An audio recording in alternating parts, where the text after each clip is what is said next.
ჩემი ქალაქი გამილამაზა, კახი კალაცა. ქალაქის მერმა და ერთი შესაკითხი მაქვს, ეხლაც მინდა ვკითხო კახის.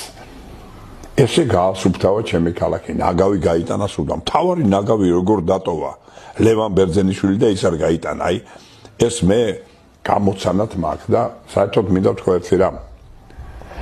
რომ ძალიან ძნელია, როცა ის დღეს სამყაროს საქართველოს გადაშენებაზე მუშაობენ საზღვარგარეთ გამოზრდილი ლეკვები, რომლებიც იმისთვის გამოზარდეს, რომ საქართველოში აღარ იყოს კაცური თვისებებით სავსე ადამიანები, მამაკაცური ყველაფერი წაიშალოს და აი ბიჭი რო უთხრათ რაღაცაზე რომ შეეპასუხოს, ბიჭა, მეორე ბიჭი რო კი პოლიცია. აი წარმოგიდგენდი ახლა ეს მე ვიცი რომ მისაღები ამ სამყაროსთვის, მაგრამ ჩემთვის ვერ არის მისაღები რა.